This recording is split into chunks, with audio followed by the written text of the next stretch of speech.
My name is Samantha Hayes, 35, and I'm standing at the back of my brother's Navy SEAL ceremony in civilian clothes, invisible to my family who thinks I'm a military dropout.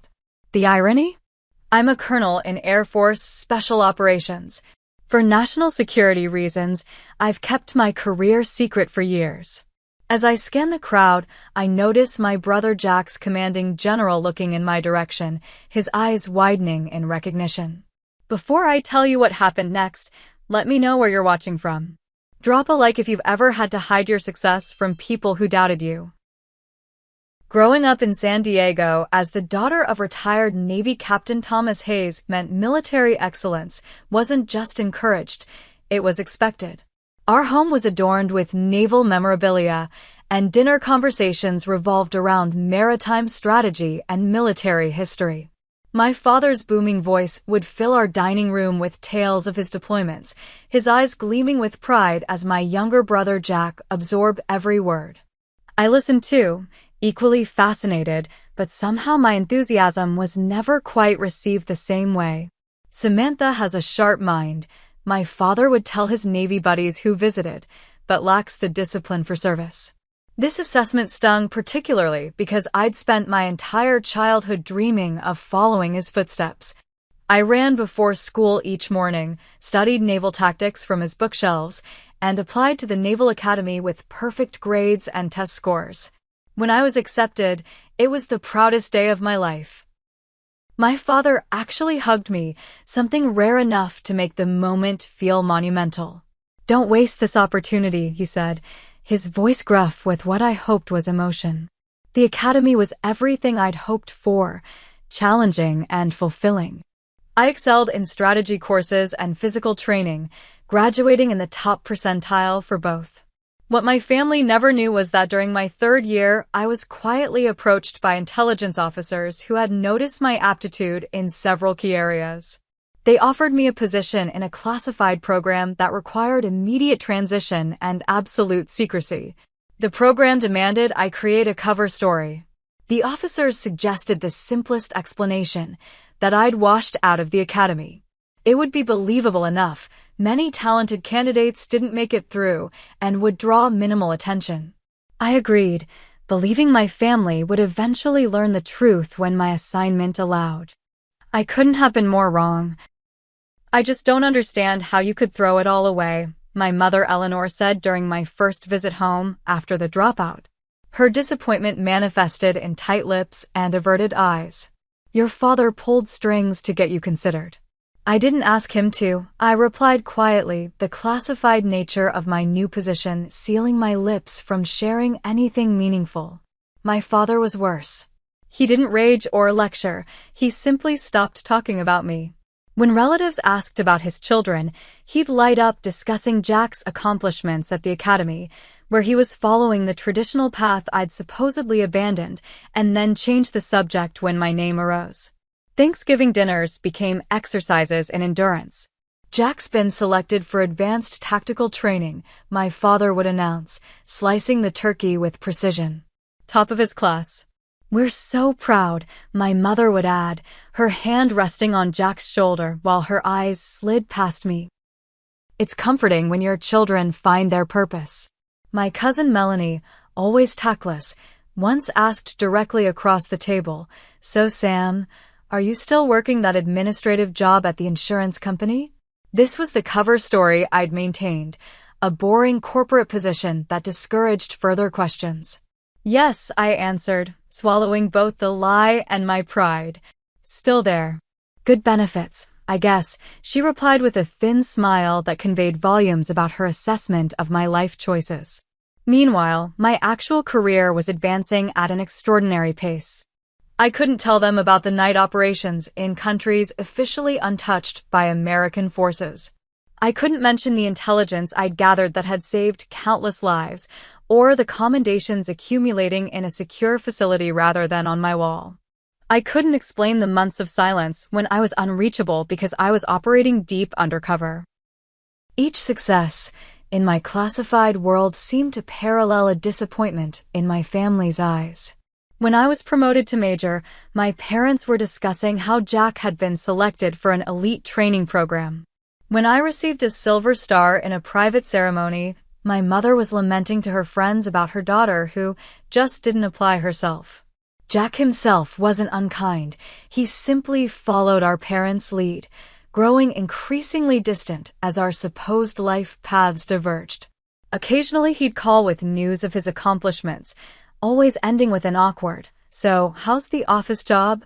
I'd murmur congratulations and offer vague updates about my fictional corporate life, hating every second of the deception.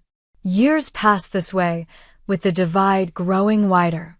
I developed a thick skin about my family's perception, focusing instead on my missions and the difference I was making. But deep down, the pain of being the family disappointment never fully subsided. Every achievement in my secret life was shadowed by the knowledge that the people who should be proudest didn't even know. My transition from Naval Academy student to Air Force Special Operations was abrupt and intense. While my family believed I was licking my wounds and settling for civilian mediocrity, I was actually undergoing some of the most rigorous training the military offers. The program that recruited me specialized in intelligence gathering and analysis with direct tactical applications, a rare combination that suited my particular skills. The training facility was located in an unmarked compound in Virginia, where days began at 4 a.m. and often ended after midnight. Physical conditioning was merely the foundation. The real work involved learning to process and analyze intelligence in real-time crisis situations, often while experiencing extreme physical stress or sleep deprivation. "Hayes, your mind works differently," my instructor, Major Lawrence, noted after I solved a particularly complex intelligence simulation. "You see patterns where others see chaos." This aptitude accelerated my progress through the program. While most trainees required 18 months to complete the course, I finished in 11. My first assignment came immediately after a low-profile intelligence gathering operation in Eastern Europe, where Russian influence was creating concerning ripple effects. Colonel Diana Patterson became my mentor during this period. A pioneering woman in special operations, she recognized something in me that reminded her of herself. "The system isn't built for us," she told me frankly during a debriefing. But that's precisely why we succeed in it. We approach problems from angles others don't consider. Under her guidance, I learned to navigate not just the operational challenges, but also the unique difficulties of being a woman in this elite space. She taught me to use others' underestimation as an advantage, to speak with quiet authority rather than volume, and to build networks of trust that transcended the usual military hierarchies. By my 4th year, I had been promoted twice and led my own intelligence team in operations spanning 3 continents. My specialty became extracting critical information in environments where traditional intelligence assets couldn't operate. One particular mission in Syria resulted in intelligence that prevented a major terrorist attack on European soil. The classified commendation cited my exceptional judgment under extreme pressure and innovative tactical approach. Yet each time I received recognition within my classified world, the contrast with my family life became more painful. I attended award ceremonies alone, watching other officers embrace their proud families. I celebrated promotions with colleagues who knew only pieces of my story, never the full picture. And I continued to maintain my cover as an unremarkable corporate drone during increasingly infrequent family visits. "Congratulations on your promotion to team lead in customer service," my mother said during one phone call, clearly making an effort to show interest in what she believed was my career. I had actually just been promoted to lieutenant colonel after a successful counterterrorism operation in Somalia. "Thanks, Mom," I replied, hating the deception. "It's just a small step up." The operational security requirements of my position meant maintaining absolute secrecy. Even as I rose to command larger teams and more sensitive missions, my cover story remained in place. Only a handful of high-ranking officers knew my complete service record, while most who worked with me knew only the portions relevant to our joint operations. By the time I reached the rank of colonel at age 34, an accomplishment that placed me among the youngest to achieve this rank, I had led operations in over a dozen countries and saved countless lives through intelligence work.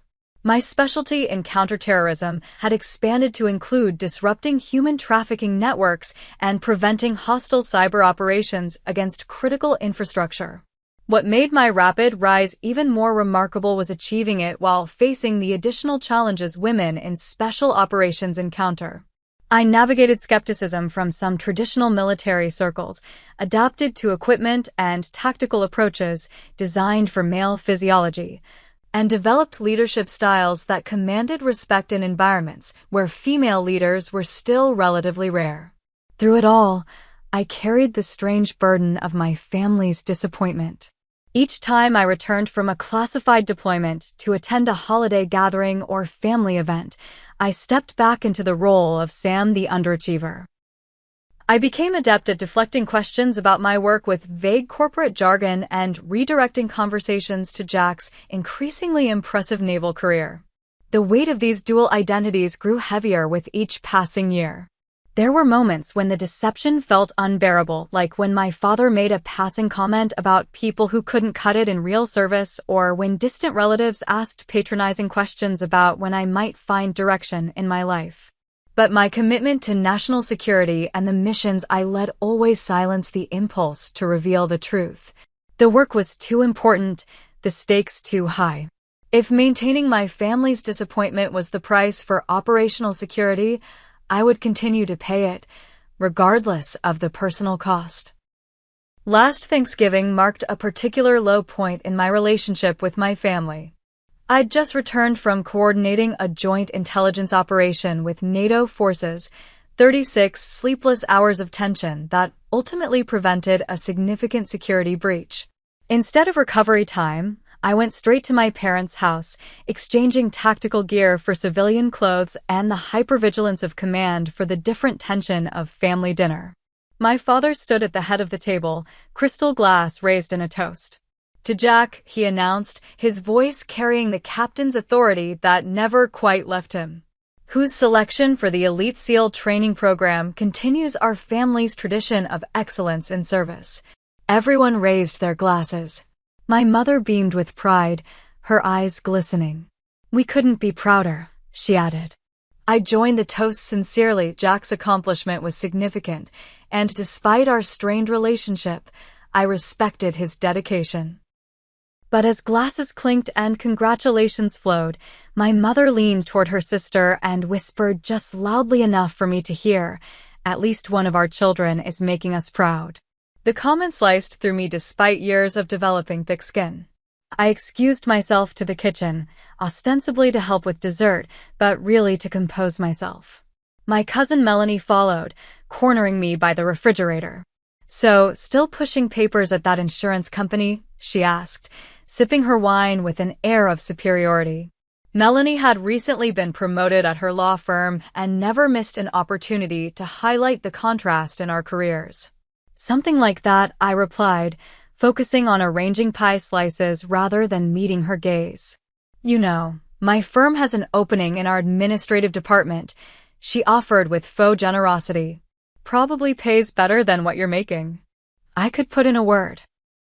I thanked her politely while imagining how she might react if she knew I'd just briefed the Joint Chiefs of Staff the previous week. The dinner conversation shifted to a recent military operation that had made national news, an operation I had actually helped coordinate from the intelligence side. I sat silently as my father and uncle analyzed what little information had been released to the public, both confidently incorrect about how the mission had unfolded. If they'd approached from the eastern perimeter instead, my father declared with authority, they could have avoided that initial resistance. I took a long sip of water, knowing the eastern perimeter had been deliberately avoided due to intelligence I'd personally verified about hidden surveillance systems. The urge to correct him burned in my throat, but I swallowed it with my water.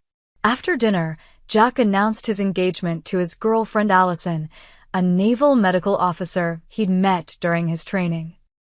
The family erupted in celebration, champagne appeared, toasts multiplied, and my mother immediately began discussing wedding plans. In the midst of this joyful chaos, my secure phone vibrated with the pattern that indicated highest priority. I slipped away to the guest bedroom to check the message. Immediate deployment orders.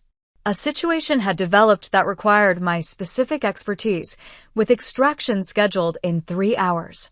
I returned to the celebration, pulling Jack aside to offer genuine congratulations and explain that a work emergency required me to leave immediately. His face fell in disappointment tinged with familiar judgment. Seriously, Sam? It's my engagement celebration. What kind of insurance emergency happens on Thanksgiving night? I'm sorry, I said, meaning it completely but unable to explain further. I wouldn't leave if it wasn't absolutely necessary. My parents reacted with the resigned disappointment I'd grown accustomed to. Of course Samantha has to leave, my mother said to the relatives, not bothering to lower her voice. Her priorities have always been different. I caught my father's head shake as I gathered my coat, the subtle gesture of disapproval that had followed me since childhood. As I drove away, the family continued celebrating without me, while I prepared mentally for the classified operation ahead. The mission kept me deployed through Christmas and into the new year. When I finally returned, I learned that my absence had become a focal point of family discussion. Jack's engagement party had been held without me, and my failure to attend had been interpreted as further evidence of my disregard for family. Your brother was hurt, my mother informed me during a tense phone call. After everything he's accomplished, the least you could do is show up for his important moments. What she couldn't know was that during his engagement party, I had been leading a critical intelligence operation that resulted in the rescue of kidnapped aid workers. The mission earned me another commendation, one that would remain in a classified file rather than on my mantle. The growing divide between my professional success and personal failure created an increasingly unbearable tension. Each family interaction became more strained, each deception more painful. As Jack's seal ceremony approached, I found myself at a breaking point, torn between my duty to national security and my crumbling relationship with my family. The day of Jack's seal ceremony dawned clear and bright, perfect Southern California weather that seemed to mock my inner turmoil. I'd deliberated for weeks about whether to attend, knowing my presence would be scrutinized by a family increasingly frustrated with what they perceived as my indifference to Jack's achievements. My decision to go wasn't simple. I requested a rare day of leave from my duties, arranged secure transport, and carefully selected civilian clothes that would allow me to blend in while still maintaining appropriate military bearing, a habit too ingrained to break even in this context. The Naval Special Warfare Command facility gleamed in the morning sun as I approached. I instinctively cataloged security positions and protocols, my trained eyes noticing details most civilians would miss. This awareness reminded me how far I was from the person my family believed me to be. I arrived deliberately late, slipping into the back row as families claimed seats near the front. My parents occupied prominent positions in the family section, my father wearing his dress uniform with the pride of a naval captain whose son was following his distinguished path. My mother sat beside him, elegant in a navy blue dress, her posture reflecting the military precision she'd absorbed through decades of marriage to my father. The ceremony proceeded with the characteristic discipline and tradition of naval special warfare. Each element, from the presentation of colors to the precise movements of the honor guard, followed protocols I knew intimately from my own classified ceremonies. The difference was that today's event was public, celebrated openly with proud families and commemorative programs, unlike the clandestine recognition of my own achievements. As the ceremony progressed, I found myself analyzing the security perimeter out of professional habit while simultaneously absorbing the significance of Jack's accomplishment. Becoming a SEAL represented years of grueling training and exceptional dedication, a fact I appreciated perhaps more fully than anyone else in my family could. Midway through the ceremony, I noticed a familiar face on the platform, Rear Admiral Wilson, who had commanded joint operations where my intelligence team had provided critical support. He was scheduled to deliver remarks as part of the leadership cadre. Seeing him triggered an immediate internal alert. Admiral Wilson was one of the few high-ranking officers who knew my complete service record and true rank. I shifted slightly in my seat, angling myself to become less visible from the stage. The movement was subtle, the kind of adjustment intelligence officers make instinctively to avoid recognition when necessary. For a moment, I believed I had successfully minimized my presence. Then came Jack's moment of recognition. He stood tall as his accomplishments were read, his face composed in the disciplined expression of a warrior receiving honors. Despite our complicated relationship, pride swelled in my chest. Whatever else had transpired between us, my brother had earned this moment through genuine merit and determination. As applause followed Jack's recognition, I allowed myself to relax marginally, a mistake in retrospect. My slight movement caught Admiral Wilson's eye during his scan of the audience. I watched his expression change as recognition dawned, first confusion, then certainty, then an unmistakable reaction to finding a highly decorated Air Force Special Operations colonel sitting anonymously in civilian clothes at a Navy SEAL ceremony. Our eyes locked momentarily. In that brief exchange, I conveyed a silent request for discretion that military personnel of our rank and experience understand implicitly. The Admiral gave an almost imperceptible nod, and I believed the moment had passed without incident. The ceremony continued with the remaining recognitions and formal remarks. I began calculating my exit strategy, planning to congratulate Jack briefly before departing to avoid extended family interaction. But as the formal portion concluded and families began moving toward their graduating SEALs, I noticed Admiral Wilson conversing with another officer while gesturing subtly in my direction. My internal alarm sharpened. The second officer, Commander Brooks, had also worked with my team during a joint counterterrorism operation the previous year. Now both men were looking in my direction with the particular expression of military leadership preparing to acknowledge a fellow officer.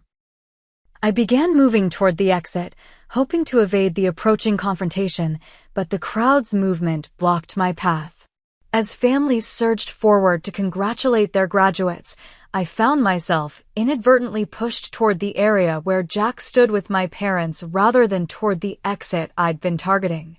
In that moment of navigational confusion, Admiral Wilson reached me, his commanding presence parting the crowd around us. I straightened instinctively, muscle memory responding to the presence of a superior officer despite my civilian clothes. What happened next would permanently alter my family's perception and change the course of our relationships forever. Colonel Hayes, Admiral Wilson's voice carried clearly above the post-ceremony chatter. I didn't expect to see you here today. The title echoed in the space around us, turning heads. My parents, standing just feet away beside Jack, froze in confusion. Admiral Wilson, I responded, automatically assuming the formal posture ingrained through years of military service. It's good to see you, sir. Last time was that joint operation in the Gulf, wasn't it? He continued, either unaware of or unconcerned about my family's proximity. Your intelligence was impeccable as always. Saved a lot of lives. My mother's hand flew to her mouth. Jack's expression transformed from celebration to bewilderment. My father stood rigid, his brow furrowed in deepening confusion. Colonel? My father finally spoke, the word sounding foreign on his tongue when directed at me. There must be some mistake. Admiral Wilson turned, noticing my family for the first time. Recognition flashed across his face as he took in my father's decorated Navy uniform. Captain Hayes, he acknowledged with respect before turning back to me with raised eyebrows. They don't know. Before I could respond, Commander Brooks approached, extending his hand. Colonel Hayes, your team's work on the Antalya operation was remarkable. We've implemented your extraction protocols across 3 divisions now. The reality of my position was materializing around us like a photograph developing in solution, becoming clearer with each passing second. My carefully maintained cover, the story of professional mediocrity I'd cultivated for years, was dissolving in real time. Samantha. My mother's voice trembled with confusion. What are they talking about? Admiral Wilson assessed the situation with the quick comprehension of a seasoned commander. Captain Hayes, Mrs. Hayes, he addressed my parents directly. Your daughter is one of our most valuable assets in special operations. Her work in intelligence and counterterrorism has been extraordinary. That's not possible, my father stated flatly. Samantha left the Naval Academy. She works in insurance. Air Force, not Navy, Admiral Wilson corrected. And at a rank that reflects exceptional service. The insurance work would be her cover story. Fairly standard in her division. Jack stepped forward, his new SEAL trident gleaming on his uniform. Sam? Is this true? The moment of decision had arrived without warning or preparation. Years of secrecy pressed against the sudden exposure, creating a disorienting pressure. But as I looked at my family's confused faces, I recognized that continuing the deception was no longer an option. Yes, I confirmed simply. It's true. My father's expression cycled through disbelief, confusion, and the beginning glimmers of reassessment. You're actually a colonel? In the Air Force. Special Operations Command, Intelligence Division, I specified, the words feeling strange after years of careful avoidance. I was recruited from the academy directly into a classified program. The dropout story was my cover. Other officers who recognized me had begun to drift over, creating an impromptu gathering that made the revelation increasingly public. A major from Joint Special Operations nodded respectfully in my direction. Colonel Hayes's analysis changed our entire approach in the Mogadishu intervention. My mother looked physically unsteady. All this time, when we thought. I couldn't tell you, I said quietly. Most of my work is classified at the highest levels. The cover story was a requirement, not a choice. Jack's expression had transformed completely, shifting from confusion to a growing understanding that only another military professional could fully grasp. That's why you missed my engagement party. Coordinating an extraction of exposed assets in Eastern Europe, I confirmed. It couldn't wait, and I couldn't explain. My father, ever the Navy man, had regained his composure and was processing the information with military precision. What's your security clearance level? Higher than I can specify in this setting, I answered, the response itself confirming more than the words contained. Around us, the crowd continued to celebrate, largely oblivious to the family drama unfolding in our small circle. But within that circle, years of misperception were crumbling under the weight of revealed truth. Admiral Wilson, sensing the personal nature of the moment, prepared to withdraw. Captain Hayes, you should be proud. Your daughter's service record is exceptional.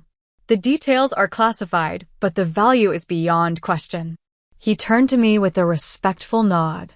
Colonel, I'll see you at next month's Joint Operations briefing. As he departed, the protective barrier between my two worlds, the accomplished military officer and the family disappointment, had been irrevocably breached. Standing before my family in civilian clothes, but now recognized as Colonel Hayes, I felt exposed in a way that countless high-risk operations had never made me feel. Why would you let us believe you'd failed? My mother asked, hurt evident in her voice. It wasn't about what you believed, I explained carefully. It was about operational security. The fewer people who knew, the safer the operations and the people involved. My father, processing this revelation with decades of military experience, was beginning to understand the magnitude of what had been hidden. To reach colonel at your age, in special operations, Jack, with his own military training, was connecting dots fastest. Those unexplained absences. The vague explanations.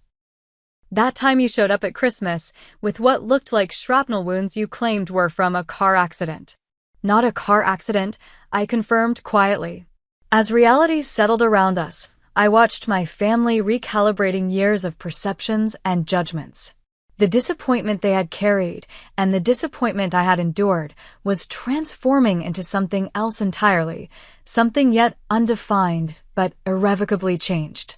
"We have a lot to talk about," my father said finally, his voice carrying the weight of a man discovering he had been wrong about a fundamental truth.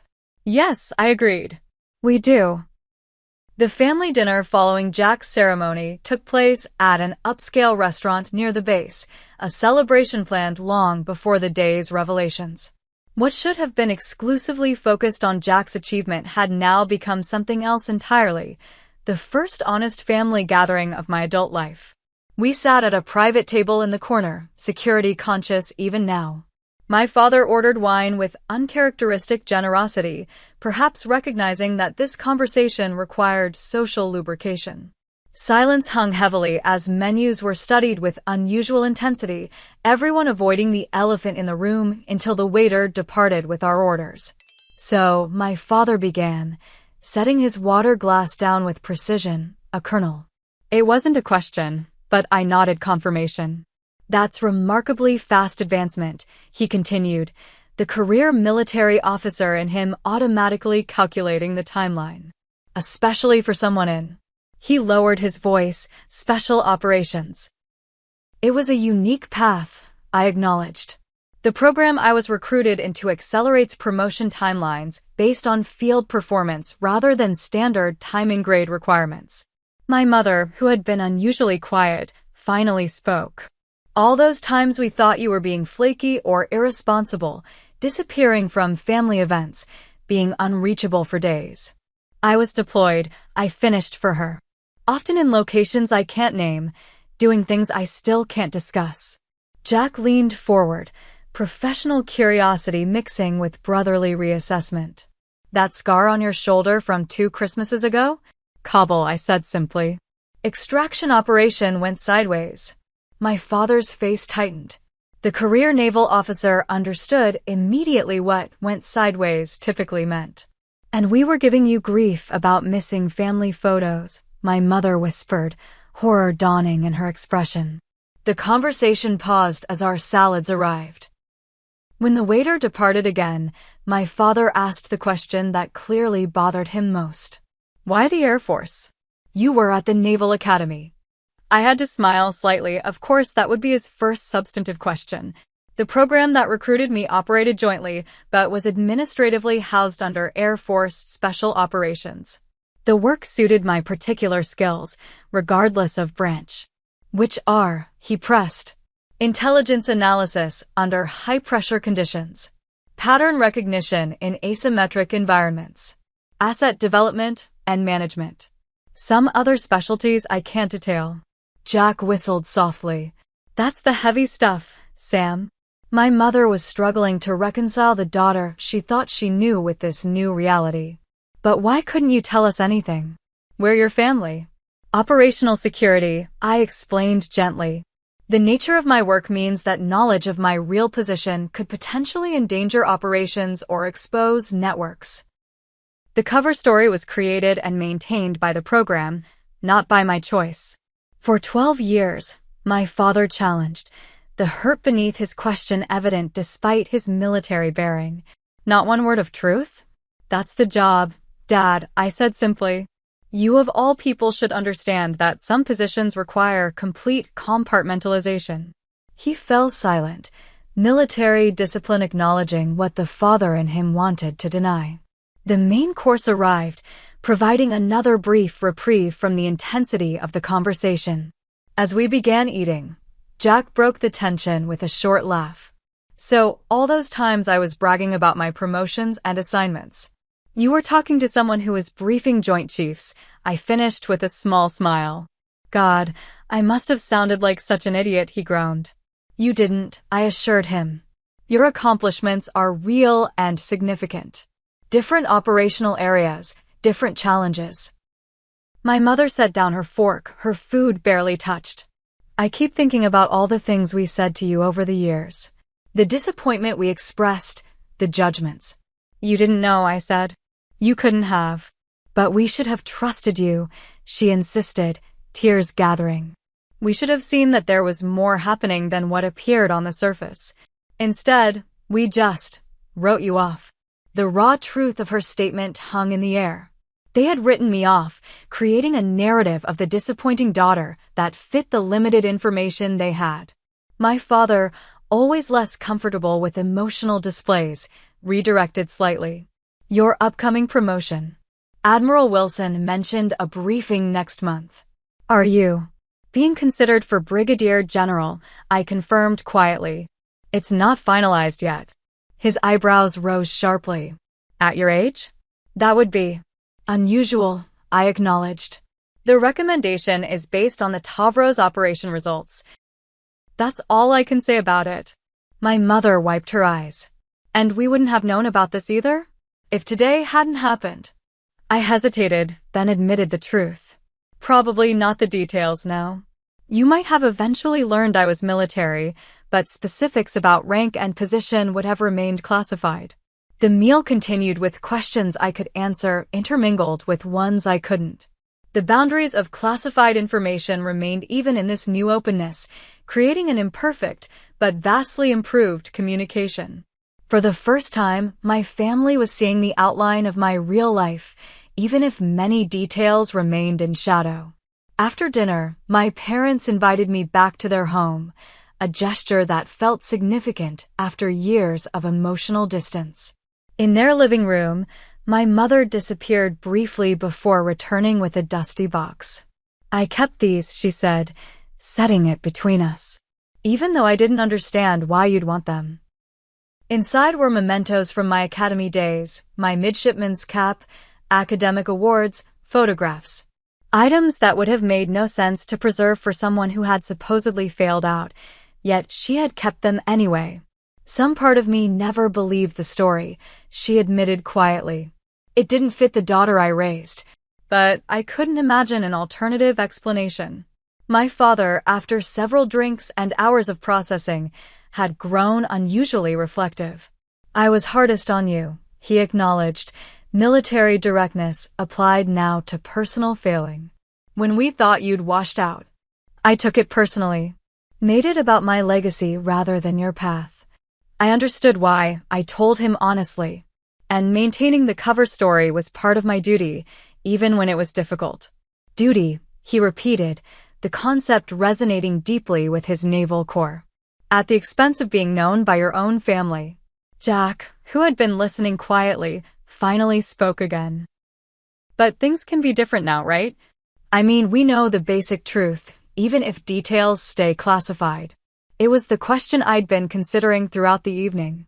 Some things can change, I agreed cautiously. You know my actual profession now, my general position. But most of my work will remain classified. There will still be unexplained absences, questions I can't answer. But we'll understand what they mean now, my mother said. As the evening drew to a close, my father did something unprecedented in our relationship. He stood, straightened as if addressing a fellow officer, and extended his hand formally. Colonel Hayes, he said, using my rank for the first time, I believe I owe you an apology and my respect. I took his hand, years of military bearing preventing the emotion in my throat from showing on my face. Thank you, Captain. It was an imperfect beginning to a new chapter. One where the truth, even partially revealed, created possibility for healing what deception had damaged. As I left my parents' home that night, I carried both the continued weight of necessary secrets and the newfound lightness of being partially known by those who mattered most. 6 months after Jack's seal ceremony, I found myself approaching my parents' home for another family gathering, this time a 4th of July barbecue that had been a Hayes family tradition for decades. The familiar nervousness that had accompanied these visits for years had transformed into something different, a cautious optimism about family relationships rebuilding on more honest ground. As I walked up the driveway carrying a dish I'd actually prepared myself, Rather than the usual hastily purchased store contribution, I noticed several of my father's old Navy colleagues gathered around the grill. In previous years, I had avoided these military-heavy gatherings whenever possible, finding the deception particularly difficult among those who spoke my professional language. Today was different. My father spotted me and straightened slightly, not quite the attention stance of military protocol, but a new recognition that carried its own significance. "Sam's here," he called, using my familiar name but with a new tone. As I approached, he did something unprecedented. He turned to his friends and said, "Gentlemen, my daughter, Colonel Hayes, Air Force Special Operations." The introduction, simple but accurate, represented a seismic shift. The retired officers nodded with the respect of men who understood precisely what the rank and division signified, particularly for someone my age. No details were necessary. The basic facts communicated volumes to those who spoke the language of military service. My mother emerged from the house, her greeting warmer than I could remember in years. As she hugged me, she whispered, "I put together a small display. Nothing classified, I promise." Curious, I followed her inside to the study, my father's domain traditionally filled with his naval memorabilia. In one corner, she had created a discreet but meaningful arrangement. My academy graduation photo, the few unclassified commendations I'd been able to share, and a recent formal photograph in uniform following my promotion to Brigadier General. "Is this okay?" she asked, uncertainty in her voice. "I wanted to honor your service too, but I wasn't sure about security concerns." I examined the display carefully. "It's perfect," I assured her. "Nothing here reveals operational details." Her relief was evident. "Good. Your father checks it every day, you know." I think he's still wrapping his mind around everything. Returning to the backyard, I found Jack manning the grill alongside our father. My brother's transformation had been perhaps the most straightforward, one military professional recognizing another, with the shared understanding that comes from parallel experiences despite different branches and specializations. "General," he greeted me with a grin and a deliberately informal salute. "Burger or hot dog?" "Both," I replied, falling easily into the sibling banter that had been absent for too long. I had just finished 3 weeks of MREs. "I'm making up for lost time." He nodded, understanding immediately what 3 weeks likely signified without asking questions he knew I couldn't answer. This new shorthand between us, acknowledging the boundaries of classified work without resentment, had become one of the unexpected gifts of the truth. The afternoon progressed with a lightness I hadn't experienced at family gatherings in over a decade.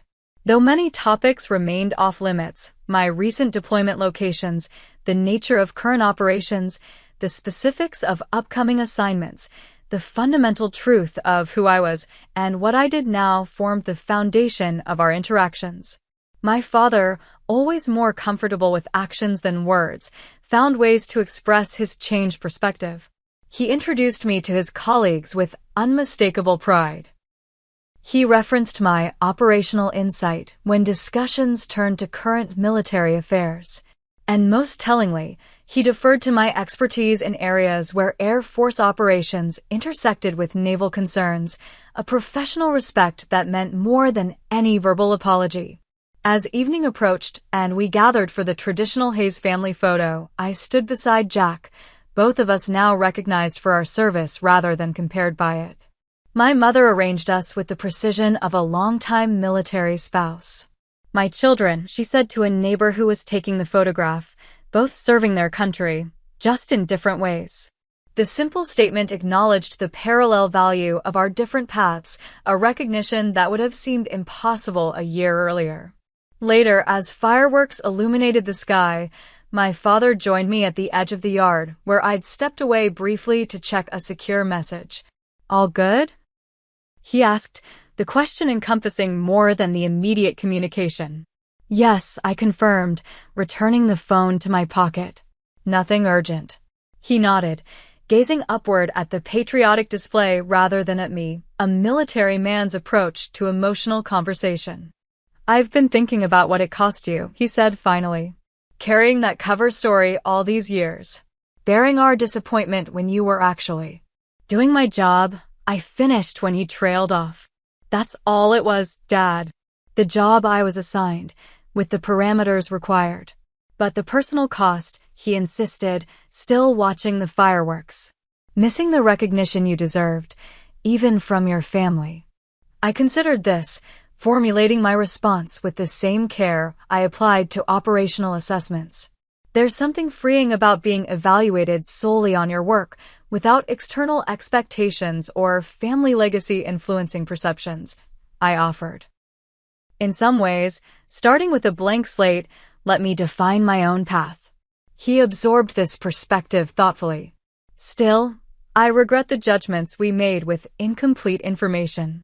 That's the nature of intelligence work, I replied with a small smile. Everyone operates with incomplete information. The difference is whether you recognize its incompleteness. This observation, applying professional principles to personal relationships, seemed to resonate with him.